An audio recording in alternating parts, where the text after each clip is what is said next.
নমস্কার বন্ধুরা, আমি মধুমিতা। ওয়েলকাম টু দেশি ডিশেস। সামনেই আসছে দুর্গাপুজো, আর এই দুর্গাপুজোয় প্রত্যেকটি বাঙালিদের বাড়িতে কম বেশি নারকেল নাড়ু কিন্তু অবশ্যই তৈরি হবে। এই নারকেল নাড়ুর রেসিপিটি আমি আজকে আপনাদের সঙ্গে শেয়ার করব। পুরো ভিডিওটি দেখার অনুরোধ রইল। এখানে আমি একটা নারকেল নিয়ে নিয়েছি, নারকেলটাকে একটু কুড়িয়ে নেব।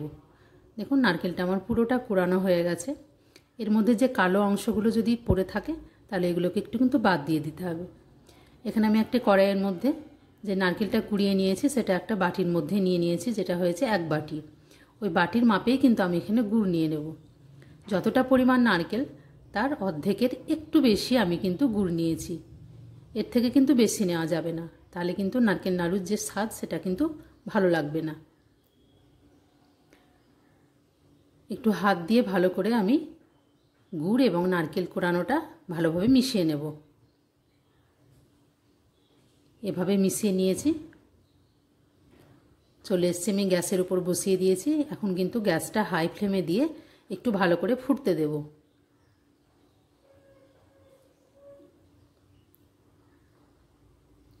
দেখুন, জলটা অনেকটাই শুকিয়ে এসছে গুড়ের। এই অবস্থায় কিন্তু গ্যাসটা একদমই সিমে করে দিতে হবে এবং অনবরত নাড়তে থাকতে হবে যতক্ষণ না জলটা পুরোটা শুকিয়ে আসে। গুড়ের এবং নারকেলের পরিমাণটা যদি ঠিক হয় তাহলে কিন্তু খুব তাড়াতাড়ি এই নারকেলের পাকটা চলে আসে।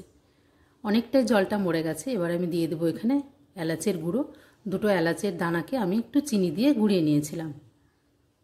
এটা দিলে গন্ধটা খুব সুন্দর আসে। আবারও কিছু নাড়িয়ে নেব। দেখুন, এখন কিন্তু একদমই জলটা শুকিয়ে এসছে এবং খুন্তি থেকেও আস্তে আস্তে কিন্তু ছেড়ে যাচ্ছে।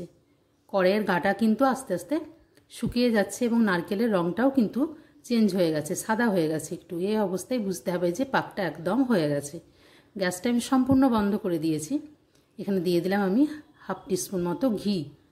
ঘি দিলে গন্ধটাও খুব সুন্দর আসে এবং এটা ভেতরের ময়েশ্চারটা কিন্তু খুব সুন্দর থাকে, একদম শক্তভাবে শুকিয়ে যায় না। এবার আমি এগুলোকে একটা থালার মধ্যে তুলে নেব। নারকেল নাড়ুর ক্ষেত্রে কিন্তু এবং গুড় এবং নারকেল এই দুটোর মাপটা কিন্তু খুব গুরুত্বপূর্ণ। আপনারা চাইলে 1/2 বাটি গুঁড়ো নিতে পারেন, কিন্তু তার থেকে 2 চামচ বেশি নিলে কিন্তু পাকটা খুব সুন্দর হয়। দেখুন, দেখেই বুঝতে পারছেন যে এখানে মাপটা আমার কতটা সুন্দর হয়েছে, পাকটাও খুব সুন্দর হয়েছে। হাতে আমি একটু ঘি বুলিয়ে নিয়ে এগুলোও কিন্তু গড়িয়ে নেব।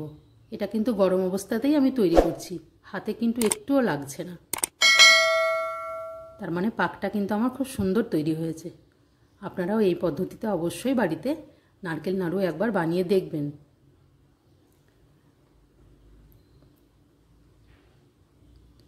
আমার এই রেসিপিটি যদি আপনাদের ভালো লাগে, আমার চ্যানেলটিকে সাবস্ক্রাইব করবেন, লাইক শেয়ার কমেন্ট করবেন এবং বেল বাটনটি প্রেস করে আমার পাশে থাকবেন। তাহলে আমি যে কোনো রান্না পরিবেশন করলেই আপনাদের কাছে কিন্তু প্রথমেই নোটিফিকেশানটা চলে যাবে।